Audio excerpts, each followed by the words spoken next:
நம்ம உடம்பை பாதுகாக்க பொதுவாக டயட் அண்ட் ஃபிசிக்கல் ஆக்டிவிட்டி மட்டும் இருந்தால் போதும்னு நம்ம நினைக்கிறோம். இதையும் தாண்டி பல விஷயங்கள் இருக்குது. இறைவன் குரானில் சொல்லும் பொழுது, இரவுன்ற சாப்டரில் அல்லாஹ் சொல்லும் பொழுது, வமா ஹலக்க தக்கர வல் உன்சா, ஆணையும் பெண்ணையும் படைத்திருப்பதன் மீது சத்தியமா அப்படின்னு சொல்லுவான். இரவுன்ற நிகழ்வு அன்றாட இரவில் என்ன நடக்குது அப்படின்றத சொல்லக்கூடிய அத்தியாயம் அந்த அத்தியாயம். இன்னைக்கு சமூகத்தில் கலாச்சார சீரழிவுகளை எங்கே பார்த்தாலும் பார்க்க முடியுது.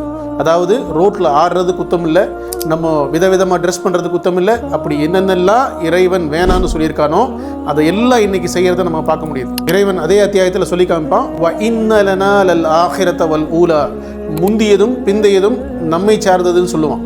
அதாவது இரவில் 12 மணிக்கு முன்னாடி 12 மணிக்கு பின்னாடி வெப்பம் இறங்கி அப்படியே குளிர்ச்சியாக வெளிப்படணும்.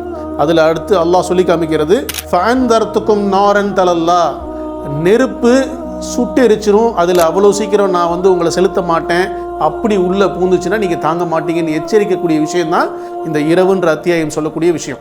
அப்போது நம்ம நினச்சிட்டு இருக்க மாதிரி உணவும் உடற்பயிற்சி மட்டும் இல்லை, நம்மளுடைய முறைப்படுத்தப்பட்ட செயல்கள் நம்ம உடலுக்கு பெரும் பங்கு இருக்குன்றத சூரத்துல் லைல நம்ம டீட்டெயிலாக படிக்கிறது மூலமாக நம்ம உணர்ந்துக்கலாம்.